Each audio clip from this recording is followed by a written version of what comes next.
ગુજરાતના રાજકારણમાં ઉથલ-પાથલ સર્જાઈ છે। ઉથલ-પાથલ સર્જાઈ એટલા માટે છે કારણ કે વિસાવદરમાં ગોપાલ ઇટાલિયા આમ આદમી પાર્ટીના ઉમેદવાર જે હવે નેતા બની ગયા છે તેમની ચર્ચાએ ગુજરાતની ઉથલ-પાથલ અને રાજકારણને ક્યાંક ને ક્યાંક હવે થોડું હચમચાવી દીધું છે।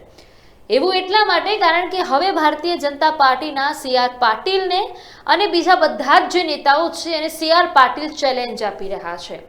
કોંગ્રેસને તો કોંગ્રેસ વિસાવદરમાં પણ હાર ન પચાવી શકે ને કડીમાં પણ હાર ન પચાવી શકે એટલે ગુજરાત કોંગ્રેસના પ્રદેશ પ્રમુખ શક્તિસિંહ ગોહિલે પોતાના પદ પરથી રાજીનામું આપી દીધું। એટલે હવે લોકોના મોઢામાં અને મોઢા પર એક જ ચર્ચા છે, ગોપાલ ઇટાલિયા જિંદાબાદ। લોકોનું એવું કહેવું છે કે ભાઈ આવા નેતા હોય તો ખરા, કારણ કે ભારતીય જનતા પાર્ટી અને હવે સીધી આમ આદમી પાર્ટી વચ્ચે ગુજરાતમાં જંગ થવાની છે અને આની અસર સીધી 2027ની વિધાનસભાની પેટા ચૂંટણી પર પડવાની છે એ 100%ની વાત છે। કારણ કે ગોપાલ ઇટાલિયા જીત્યા બાદ ગુજરાતના રાજકારણમાં ઉથલ-પાથલ ખેંચતાણ કે હવે કઈ જગ્યાએ કયાને બેસાડવું તો પછી એ યુવા નેતા ગોપાલ ઇટાલિયાને ટક્કર આપી શકીએ। હાલાકી ટક્કર આપવા માટે ગોપાલ ઇટાલિયાએ તો સી.આર. પાટીલને કહી દીધું છે કે તાકાત હોય તો આમને સામને આવી જાઓ, મોરે માંડી લઈશું એવું કહી દીધું છે। અને હવે ગોપાલ ઇટાલિયા એક બાદ એક એવા સારા કામ કરી રહ્યા છે જેના કારણે લોકો એમનાથી પ્રસન્નિત થઈ રહ્યા છે, એમને વાહવાઈ આપી રહ્યા છે, એમના વધામણા કરી રહ્યા છે।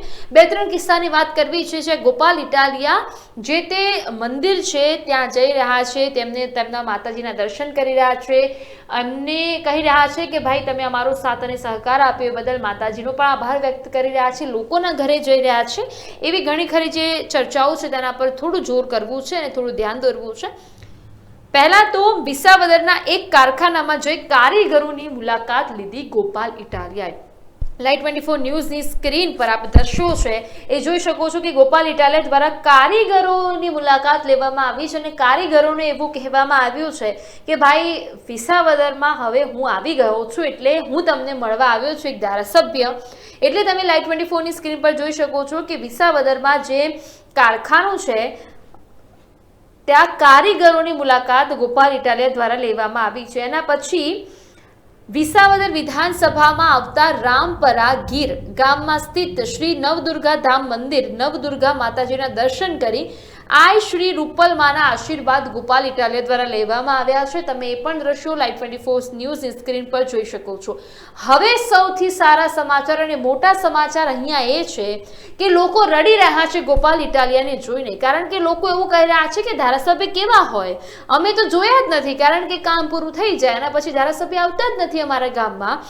આમ આદમી પાર્ટીના કાર્યકર્તા શ્રી જગાભાઈ પાઘડાના ઘરે જઈને ગ્રામજનોની મુલાકાત લેવામાં આવી છે અને ગ્રામજનોની મુલાકાત લઈ ગ્રામજનોએ ગોપાલ ઇટાલિયાના વધામણા પણ લીધા છે। ગ્રામજનો સાથે બેસીને ખેતીની, પશુપાલનની, વરસાદની અને અન્ય બાબતો પર ચર્ચા કરી છૂટા પડ્યા। એટલે બધાએ ચર્ચા કરી છે, ગોપાલ ઇટાલિયા એમની ચર્ચાઓ સાંભળી રહ્યા છે।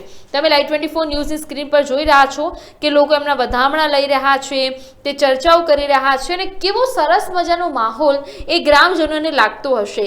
રામપર ગામની સીમમાં ધાર ઉપર અંતરિયાળ વિસ્તારમાં જંગલ કાંઠે આવેલા નેહડામાં બિરાજમાન મેલડી માતાના મંદિરે દર્શન કરી પરિવારની શુભેચ્છા મુલાકાત ગોપાલ ઇટાલિયા દ્વારા લેવામાં આવી છે। એટલે ગોપાલ ઇટાલિયા હવે દિવસે ને દિવસે લોકો સાથે પોતાનો જનસંપર્ક વધારી રહ્યા છે, લોકોના ઘરે જઈને જમી રહ્યા છે, ત્યાં ખાઈ રહ્યા છે, લોકો સાથે ચર્ચા કરી રહ્યા છે, એમને પડતી હાલાકી વિશે પૂછી રહ્યા છે અને આમ ગોપાલ ઇટાલિયા પ્રિય નેતા બની રહ્યા છે। લોકોના ચહેરા પર અને લોકોના મુખ પર એ ચર્ચા છે કે નેતા હોય તો ગોપાલ ઇટાલિયા જેવા। તમે બધા જ દ્રશ્યો ગોપાલ ઇટાલિયાના જોયા કે ધારાસભ્ય બન્યા બાદ પણ એમણે આભાર વ્યક્ત કરવાનું મૂક્યું નથી। એ દરેક ગામડાઓમાં જઈને આભાર વ્યક્ત કરી રહ્યા છે, દરેક ગામડાઓમાં જઈને લોકોને મળી રહ્યા છે, લોકોના પ્રશ્નોને જાણી રહ્યા છે અને એ પણ કામ કરી રહ્યા છે કે હવે નિરાકરણ કેવી રીતે લાવશો। એટલે ગોપાલ ઇટાલિયાની જે કહેવાય કે બોલચાલ વધી ગઈ છે, ગોપાલ ઇટાલિયાનું નામ ત્યાં વધારે વધી ગયું છે.